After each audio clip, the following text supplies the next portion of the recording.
All right, guys, Brian Seitz or Carolyn Boss? Who's going to fight for your gun rights in the Missouri House? Stay tuned, guys. We're breaking this race down for you right now.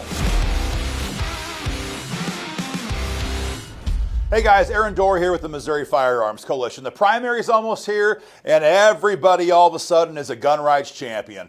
That's certainly the case right now in Taney County's House District 156, where we're being asked by a lot of gun owners about this matchup between incumbent state rep Brian Seitz and challenger Carolyn Boss.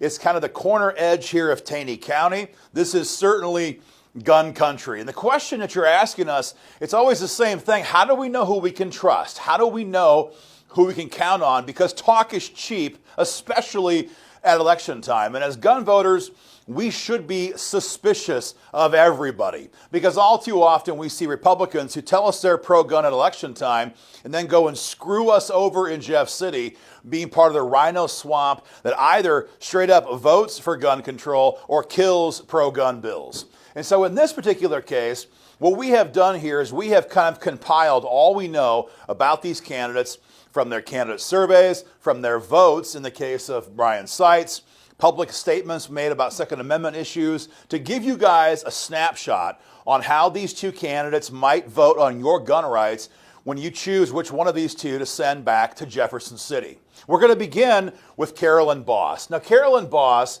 did survey with the Missouri Firearms Coalition 100% pro-gun. And we're always happy to acknowledge candidates who give a pro-gun survey and put their views in writing. One of the questions we have to ask here, though, at the organization is, does the survey jive with their actions? Because there are consultants all over Missouri right now who are having candidates fill out the Missouri Firearms Coalition candidate survey because they know if they don't do it, we're going to expose them for not doing it. But again, the problem then is, how do we know if the survey itself was legitimate or if it was just a way to try to get the gun voters to believe they're serious? Part of the way we do that is to examine their voting history if they have any. In the case of Carolyn Boss, who of course does not have any voting history, we look at her campaign. We go to her social media. We go to her website. We look online to see what has she talked about when it comes to gun rights. What bills does she care about? What gun control is she opposed to? In the case of Carolyn Boss, there is no mention, and I mean nothing, of her stance on the Second Amendment anywhere on her website. Now, when this video goes live, after it goes live, she might quickly add something to her website. That's happened before. But right now, there's literally nothing, and I mean nothing, on her website or social media platforms that we can see after extensive scouring to really see what she believes on the Second Amendment. So, did Carolyn Boss believe what she said in her candidate survey, or was she lying? I don't know. I would never deem to give you guys an answer on a person's motivations. What I can tell you is that we don't have any pattern of conduct, of actions that gives us an extreme level of confidence that the survey is 100% in good faith. That's going to be up for you guys to decide. That brings up Representative Brian Seitz. Brian's been there now since 2020. In the last 4 years, he has made himself into a leader in the House Republican caucus when it comes to the fight for gun rights. 100% pro-gun survey with Brian Seitz, just like Carolyn Boss. But the difference here is that Brian Seitz, his actions backstop his words. Again, who do we trust, right? How do we know who we can believe? Well, the actions that a person takes in Jeff City speaks volumes. And when it comes to Brian Seitz, just this year alone, leading co-sponsor on House Bill 1651. This was our bill to ban red flag gun seizures here in Missouri. We all know what a red flag law is. It's terrible stuff. It allows your guns to be confiscated before you've been arrested or convicted of a crime. Shred your due process rights. It's totally un-American. We want to ban red flags here in Missouri, as other red states have. Brian Seitz agrees, and he co-sponsored the bill this session and last session in Jeff City.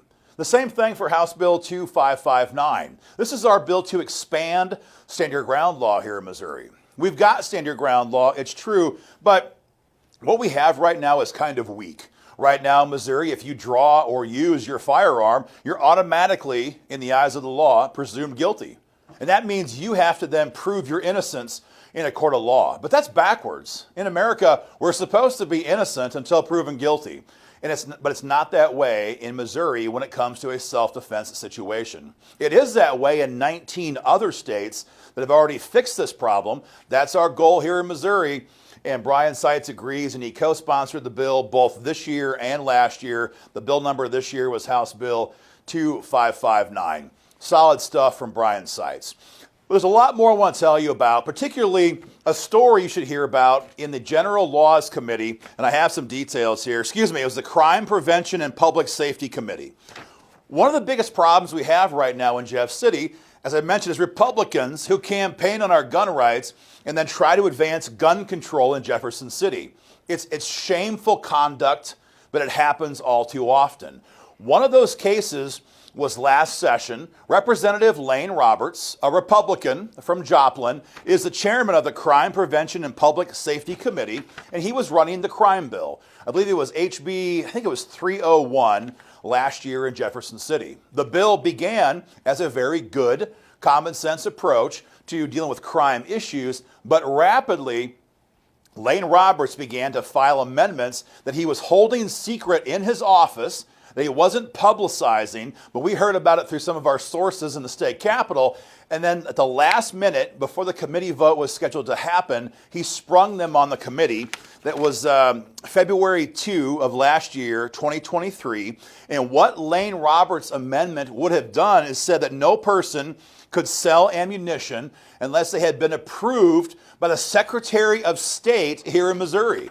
So if you sold a box of ammo to a friend of yours, absent this government permit, you'd be a criminal. This is the kind of crap that would pass in Illinois or in some other blue state, but the idea that it was sponsored in Missouri at all is crazy, and that it was sponsored by a Republican is absolutely insufferably arrogant. And I'm sitting there in the back of the committee room reading this for the first time about 5 minutes before the bill is considered in the committee. They're already in the room debating separate legislation. And I'm texting everybody on the committee, we must kill this amendment. And it was Brian Seitz who stood up against his own leadership, battled against his own party leaders, Lane Roberts in this case, and called out this crap for what it was. The amendment was eventually shot down.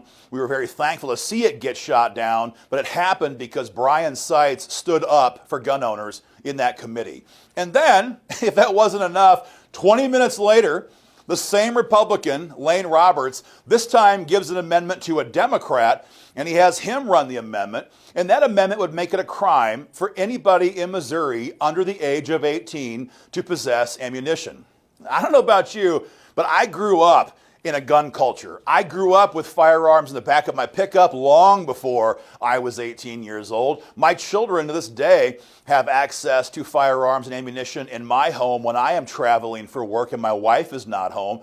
Probably many of you grew up around firearms and had access to ammunition long before you were 18 years of age, and probably your kids and your grandkids do as well. The idea that we're going to be made criminals for allowing our 17-year-old sons and daughters to possess ammunition is ludicrous.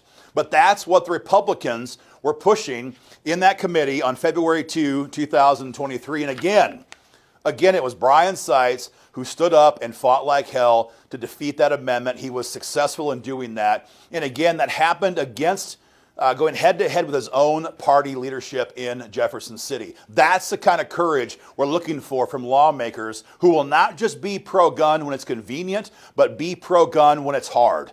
Be pro-gun when their own party leaders are trying to push a gun control amendment in committee. Guys, that's our recap on Brian Seitz.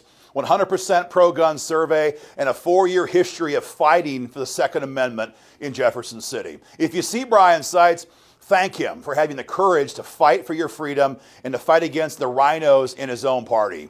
If you see Carolyn Boss, thank her for her survey, but ask her, what in your life, what in your background backstops your survey? You don't mention gun rights on your website. You don't mention gun rights on social media. We appreciate the survey, but have you ever fought for gun rights before? See what she says. Guys, that's our recap in this race. Whether you're watching it on Twitter, Facebook, YouTube, be sure and share it. Make sure everyone has the facts in Taney County. And to get more involved in the fight for freedom, go to joinmofc.com.